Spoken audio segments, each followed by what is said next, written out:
Remember that saying that goes, not all that glitters is gold, or something like that. If anyone should have taken that quote seriously, it should have been me. I have made a truckload of ad choices ever since I was a child, but this one had to take the top. My parents still haven't forgiven me or even talked to me, and quite frankly I don't blame them. If I had a child who did something similar, I would have avoided them as well. I had been given a rare opportunity. I was given something most women would kill to get, but I took advantage of mine and now I have lost it. How could I be so stupid? What was I thinking? I had everything I could ever ask for, but I got greedy. I let my greed get the best of me, and now not only have I lost the money, I've also lost the only man that might have ever loved me. Now you might be wondering what I am talking about. You see, I did something stupid, something so idiotic that I make Patrick from SpongeBob SquarePants look like a genius. I literally took the gold I was practically handed, threw it into the ocean, and chased after a yellow painted brick. And guess what? I got it. Sadly, however, the paint has washed off and I'm left with nothing but a brick. I'm not making any sense, right? It's fine. What I had intended to be a harmless fling turned into something that literally killed me. I was just meant to flirt a bit while getting fit. How did I end up like this? I just wanted a new hobby, a one-night stand possibly, and a change of environment, but instead I dug a hole and fell into it. I never expected my instructor to make my bed warmer. But how could I resist him though? His dedication was magnetic, his encouragement infectious, and soon our sessions evolved from workouts to conversations that lingered beyond the gym walls. Beautiful people of this fine earth, let me tell you of how I foolishly lost everything I didn't work for but owned. My name is Maria and I am a 43-year-old woman. I was married to Richard, a 53-year-old businessman. Well, by business what I mean is he deals with anything buying and selling. Whatever you want to buy, he's got it to sell, and whatever you want to sell, he's going to buy it from you. He's a pretty good businessman because he was always bringing in funds. He has always spoiled me with gifts, dates, and expensive trips. You know, it's easy to say that he loved me, silly, and I also loved, but I took his love for granted, and that's why I am in this mess. Before I come to my marriage life with Richard and how much of an idiot I was, let me tell you more about me and the events that led to my tragic end. Now, I was born to Mr. and Mrs. Davis from New Jersey. I had an older sister and a little orange cat. Ever since I was born, I always dreamt of getting married to a Prince Charming who would spoil me with gifts. I was a pretty girl, and boys always wanted to date me, so I thought, or rather, I knew that getting a Prince Charming would be a piece of cake. I was an average student in school, and the captain of the cheerleaders. Back in high school, I dated the star quarterback, Ethan. Yes, I know that was very cliche, but he was good looking, so why not? Ethan and I were not really the power couple, but we were the it couple. People envied us, but behind closed doors, we were different. For instance, Ethan hardly got me things I asked from him. He always gave me that excuse of not having the funds to do such. I, on the other hand, refused to show any form of affection to him once we were alone. I mean, don't think I liked him that much, and the fact that he wasn't spoiling me the way I wanted just made me care less about him. We ended things the moment we graduated from high school, but we still remained friends. At least that's what he thinks. Fast forward to graduation and how I met Richard. We met at a friend's house party. Richard stood out from all the guys who attended and we clicked instantly. We went on some dates before he proposed to me and I said yes. Why not? Did I mention that not only was Richard handsome, he always bought me gifts and treated me like a princess. I started developing feelings for Richard, which made my accepting his proposal easy. Our wedding was everything I hoped and dreamed it would be. People talked about it for weeks and we were even a hashtag on Instagram and TikTok. Yes, everything was perfect and I became Mrs. Maria Smith. It has a nice ring, doesn't it? Now that I've given a little background on myself and how we met, let's get on with the show. Richard and I had been married for 3 years and to be honest, I was getting bored of him. I know I sound silly or inconsiderate, but I'm just being honest. We didn't have any kids because I didn't want to ruin my body. Richard had always loved kids, but he loved me more, so he went ahead with the no kids rule. I don't work or anything, so I spend most of days at home or shopping. Richard, on the other hand, worked like crazy. He would leave the house by 8 a.m. and return by 9 p.m. I don't really mind the late nights, but I was getting bored of everything.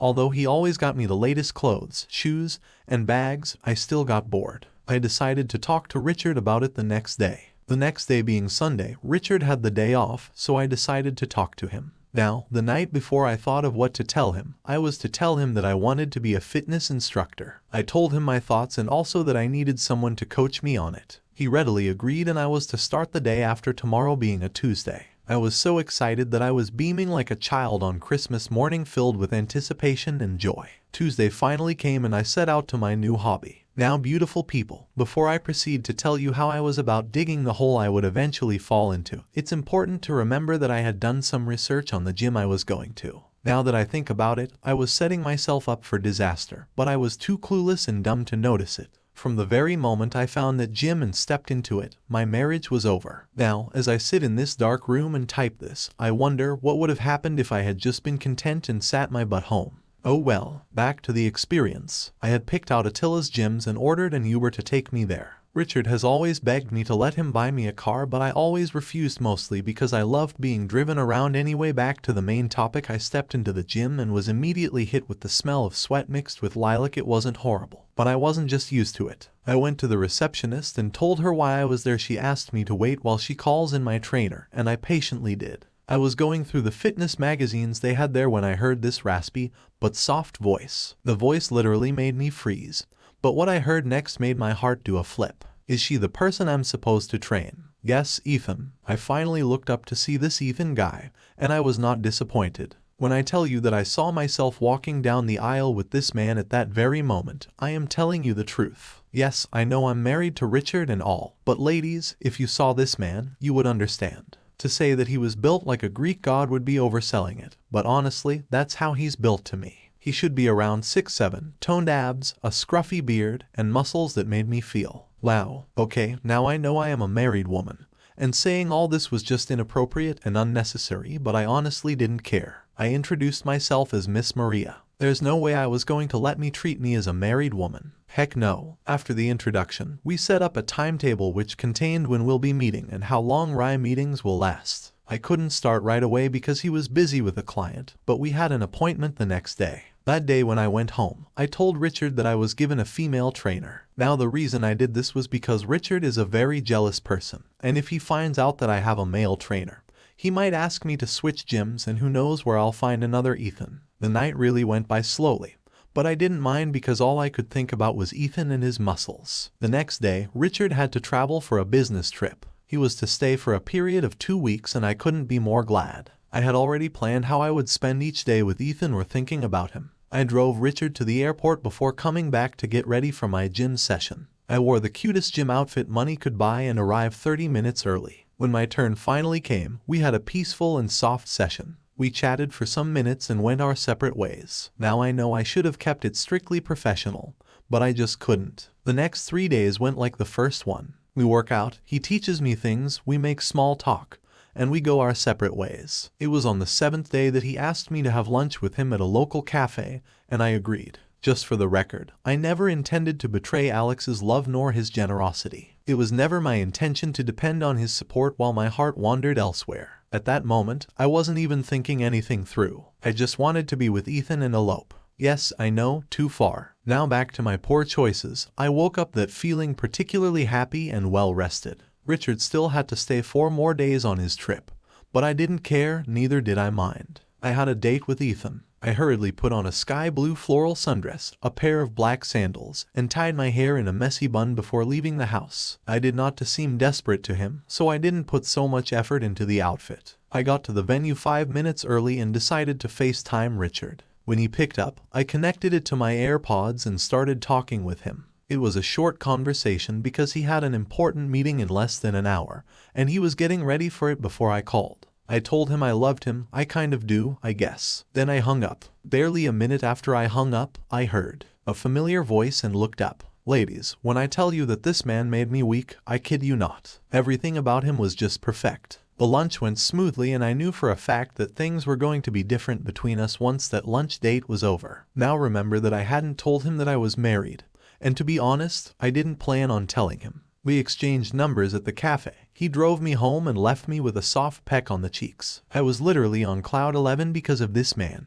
But the worst part of all this was that I was loving it. I still sit and wonder how I let myself get so stupid. I behaved like a young schoolgirl who just got her first crush. I was so reckless and naive. I didn't even consider the possibility of everything blowing up in my face, and quite soon, if I may add. Richard came back soon, and we had to go visit his family for the holidays. That meant that I would not see Ethan for a few days, but I was not bothered. After all, I had his number, and we always texted each other. I actually made sure that Richard suspected nothing. After we came back home, he told me that he was going to make another work trip, but this particular one won't take so long. It would only last 2 days. I pretended to be upset on the outside, but I was literally doing some stunts on my head. 2 days with Ethan felt like an entire year with Joe Jonas, to me at least. And that was how I fully started cheating on Richard with Ethan. The funny thing is that while the gym lessons continued, we somehow managed to find a way to always spend time together. In the safety of his office, with its scent of polished wood and determination, our connection deepened. Ethan's words seemed to weave into my soul, comforting yet challenging, igniting a fire I hadn't felt in years. His charisma became my refuge, his presence a balm to the uncertainties that lurked within my marriage. Caught in this field of emotions, Richard's presence remained both a comfort and a torment. He provided all I needed, and his eyes always held promises of passion and understanding. Yet what my ridiculous self wanted was to be with Ethan. To feel his touch, to see his smile, to hear him laugh. I can't believe I am saying this, but I looked forward to being with him more than I looked forward to being with Richard. Now I was having mixed feelings about the both of them, a concoction of desire and remorse. Ethan still thought I was a single lady living with her strict elder brother. He saw Richard's picture and I had to come up with a lie. I know, it's bad, but I was obsessed with him. And Richard, on the other hand, really didn't have anything to be suspicious about. I managed to put on an act around him just to remove any form of doubt from him. It worked, it really worked. Sometimes when I went to the gym,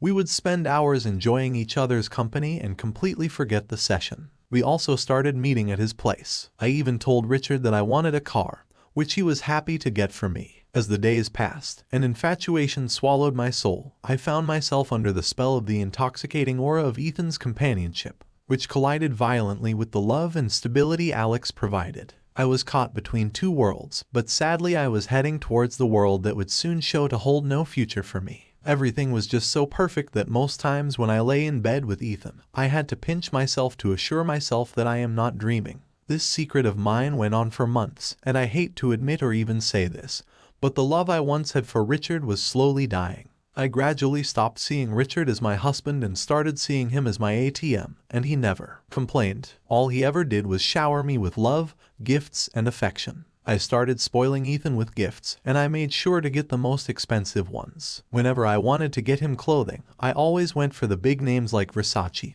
Gucci, Ralph Lauren, and Louis Vuitton. I gifted him a Rolex watch, a diamond ring, not for a proposal or anything, but the ring had diamonds on them. I literally took it upon myself to change this man's wardrobe with my husband's money. Now, if you think I couldn't get dumber, you're about to be amazed. I bought this man a house. Yes, a house in his name, and even got him a Tesla. Now the funny thing is, I wasn't even using a Tesla and neither was Richard, but after whining and several pouty faces, I was able to get the money from Richard, though I didn't tell him what it was for. You know, I always read about things like this on Reddit, but I never imagined that I would actually come here and share a story like this. Sometimes I feel like the universe allowed this to happen so that it can laugh at me for my greed and infidelity. Sometimes while I lay in bed at night I ask myself, how did I get to this? But let me not bore you with my thoughts. Let's go back to me literally ruining my marriage. Now Ethan always found it hard to accept my gifts. He would always tell me that having me was more than enough and no money-bought possession could replace that. I foolishly believed him. I believed him so much that when he suddenly changed and started demanding things, yeah, demanding, not asking, I didn't even think twice about collecting it from Richard. Ethan slowly became greedy and started making requests. He would request for a certain outfit he'd see online or ask for a new television. The one he had was still brand new, but he didn't care. Now the same way his greed was increasing was the same way his love and attention towards me was decreasing. I started longing for him. He would reschedule our sessions and dates with reasons that actually made no sense, but since I was already wrapped around his finger, I always made excuses for him. Now, when I tell you that this man really grew a pair, he did. Now, he was always rescheduling, but that never stopped him from making demands. He upgraded his game, though. He stopped asking for things and just went straight to ask for money. Now, it's important to note that I already placed him on a weekly allowance, and I have never missed a week, but that didn't stop him. He always made demands, and me being the silly girl always fulfilled them. Richard, on the other hand, wasn't really getting my great side. I started nagging about everything he did, asking him for more money and all that. I really stressed him out, but he never changed even for a day. One day, I had a beautiful idea. Wanted Richard to make me a cosigner for his account. I simply told him that I didn't want to always ask him for money each time I needed it. He was reluctant to the idea. Who wouldn't be? But after giving him the silent treatment for 3 days, he finally agreed. After that day, I started the second phase of my plan. I wanted to run away with Ethan, but that would be after I must have cleared Richard's account. I'm not a bad person. Or maybe I am. You know, part of me keeps saying that I must have been under a spell, but I know better. One day, Richard told me that he was going on a business trip, but he would spend a month there. I didn't care anymore, and I thought it to be the best time to put my plan in motion. The day Richard left, I called Ethan to tell him that I wanted to see him at my house. He came, and I foolishly proposed to him. I also told him that I wanted to run away from my brother and be with him. He accepted my proposal and told me that we would run away together, but that I should give him some time to sort out some family issues. He said he would be traveling home and staying for a period of 2 weeks, but he promised that we would run away once he returned. I believed him and started making plans. I went to the bank and withdrew 80% of Richard's money. I didn't want to leave him penniless after all. He was still a nice person, spent the days indoors binge watching movies and waiting for Ethan to come back. The day finally arrived. He called me and asked me to get my things and come to his place. We would leave from there. So I called an Uber, packed some of my stuff, and went to his place. As I stood at his door and imagined my new life with my Prince Charming, his door opened and before me stood Richard. Next thing I know, everything went black. Hi guys, so this is an update to my beautiful and stupid situation. Why didn't anyone warn me? Why didn't anyone try to stop me? I feel like all this would have been avoided if someone had pulled me by the ear and cautioned me. But funny enough, I still would not have listened to anyone because I was living, eating and breathing Delulu. I know I say this a lot, but honestly, when I remember all that happened, I still can't get over everything that happened. What kind of a person am I? Well, enough of that. On with the story. Now, do you remember how I met Richard at Ethan's house? Yeah, a whole lot has happened since then and well, things aren't looking too good for me. I can't believe I'm about to say this, but buckle up and get your asterisk. I told you so's ready because you'll be needing it. Now I had rung the doorbell and was expecting Ethan to come out with his bags packed, filled with excitement, but instead I was met with the poker face of Richard.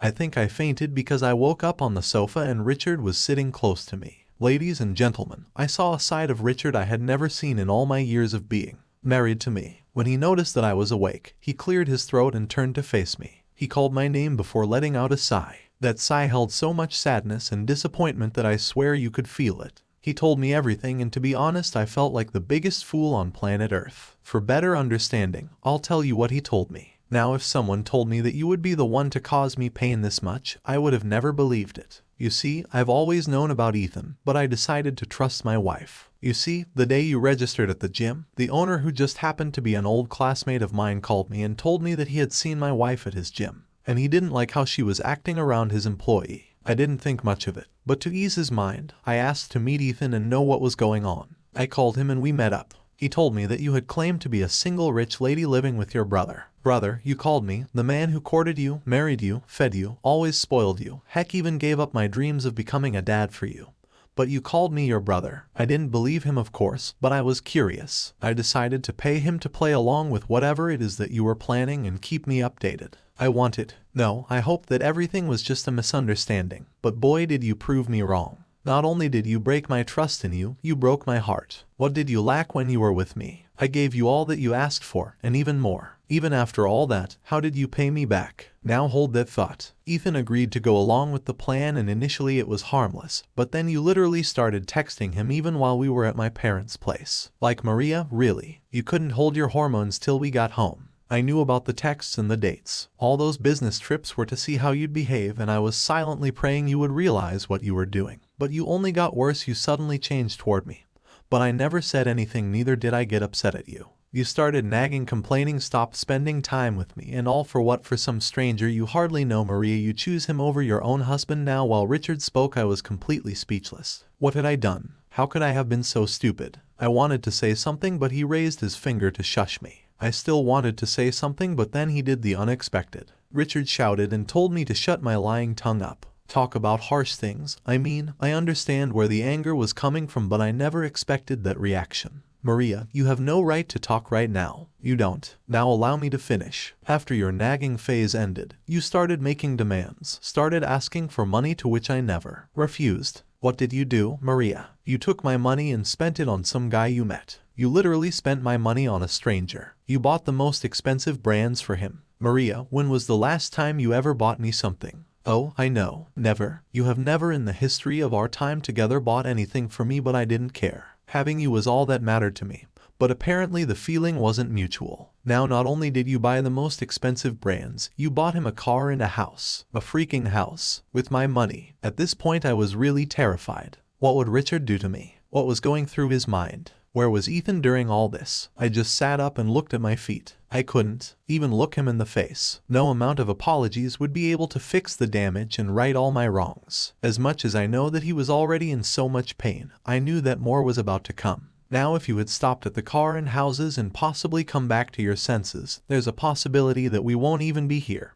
But did you do that? No. What you did do was try to run away with my money with your boy toy. You know, when Ethan called me to tell me what you told him, I almost drove home to confront you about this madness.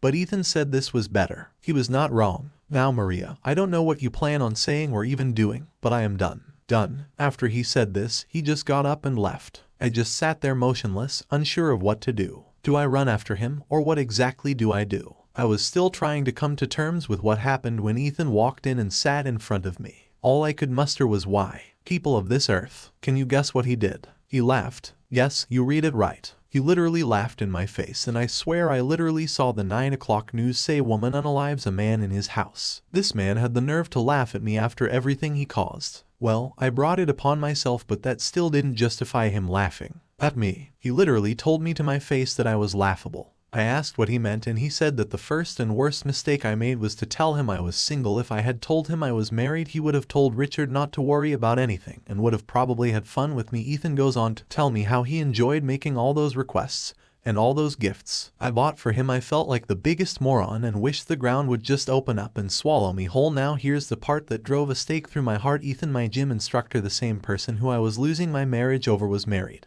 Yes, you heard me. Ethan was married, with 2 kids. How did I not know that? How did I not see it? After dropping the bomb of his marriage on me, he asked me to leave his house, that his family would soon be home. I wanted to protest or even up a fight, but I was too stunned to even speak or do anything. But I still got up and stumbled out. I mean, what was I meant to do? Sure, I bought the house, but it was in his name, so I couldn't even claim it. I just stood outside not knowing what to do. Do I go home, or what exactly do I do? After standing there for 15 minutes, I decided to go home and face whatever punishment Richard had in store for me. When I got home, everywhere was empty. There was no sign of him or his things. I tried calling him, but his number was switched off. I tried calling his parents, but they heard what I did and hung up immediately. None of his friends or co-workers knew where he was, or they simply didn't want to help me. I spent days looking for him, but I couldn't and still can't find him. Regret now knocked on my door. The initial rush of infatuation has been replaced by a storm of guilt and anguish. I could now see the cracks in the fantasy world I built, the deceitful path I chose. The days seemed to go on, and soon it turned into a haunting routine. Each moment that I couldn't reach Richard pierced me with the weight of my choices. The space between my heart and conscience widened, reminding me of the sudden emptiness that had become my life. I even tried to reach Ethan to ask him if he had any idea as to where Richard was, but he wouldn't even pick my call. I was about to give up when my doorbell rang and I saw Richard. He was standing there, with that same poker face he had when we were at Ethan's place. When I opened the door for him, Get didn't say a word. He just walked into the room, took his bath, had a change of clothes, and stepped out again. For the next 2 weeks, Richard didn't talk to me. Heck, he would even stay in the same room as me. It was driving me insane, and I tried to apologize, but he wouldn't listen. I tried and tried, but nothing. Just as I was about to give up, he walked into the house holding a bouquet of flowers. I figured that he must have found a new mistress, but his next words shook me to my core. Maria, I don't know how to say this, but in as much as it hurts me, I still love you. Can we start over? He said this while getting on one knee and presented the flowers to me. I was speechless, but I didn't want to jinx it, so I accepted and we hugged. The next few days felt like our honeymoon. Everything was so perfect, and I honestly didn't want it to end. His parents never forgave me for what I did, and I really don't blame them. My birthday was coming up soon, and Richard decided that he wanted to throw me a party with family and close friends in attendance. I agreed and began planning. Now my naive self refused to see something wrong with everything, and honestly, I really wish I did. I got the cake, paid the planner, invited family and friends, and swooned over the fact that Richard still took me back. A day before the party, he came home with a shopping bag. It contained the most beautiful gown I had ever seen. Richard told me that he had gotten it for me, and he also planned a makeup shoot for me the following day. Since the party was to be held at night, I had time for his plans. The next day felt like a dream come true. I was in the most beautiful dress, wearing the most expensive makeup that you can think of, and I had just finished a makeup shoot. By the time I got home, everyone had arrived. The party went well, and it was time for presents. Richard insisted that his gift be opened. When his turn finally arrived, he gave me a box. I joyfully opened the box, but it was empty. Well, except for a brown envelope. I took the envelope and properly examined the content. He literally gave me divorce papers. Richard, in front of my family and friends, served me divorce papers. Now to place the cherry on top. Richard told everyone what I did, turned to me, and ordered me to pay him back all the money I spent on Ethan, and with that he walked away forever. I stood there speechless, not knowing how to react. I ran into my room, locked the doors, and didn't come out till I was sure that the very last guest had gone. Confronted by the reality of my actions, I searched for a solution, or a time machine, for a way to turn back time and undo the knots I had tied so carelessly. But it was already too late, and each day only brought me closer to the ditch I had dug myself. Every night, while the world slept, I would be awake staring into nothing while the weight of my decisions and horrible choices pressed upon me. Tears had become my silent companions. The pain within my chest, the feeling of sadness, remorse, and regret. The more I hoped everything was a dream, the more realization dawned on me slowly, a reluctant acceptance that the road to redemption would demand sacrifices and the courage to face the consequences of my choices. That's all for now. I can't show my face to my friend group anymore. Both parents hate me. Ethan left me with a pregnancy. I literally just found out. Richard is planning on taking everything from me, and I'm still with the divorce papers. I haven't brought myself to actually sign it all this while, and I probably never will. Not because I want him back or anything. Heck, I don't think I know what I want. That's all I can say for now. We have a court hearing tomorrow. I doubt there will be another update after this one because that's it. I messed up and now I have to live with it. Bye guys, and thank you for your time.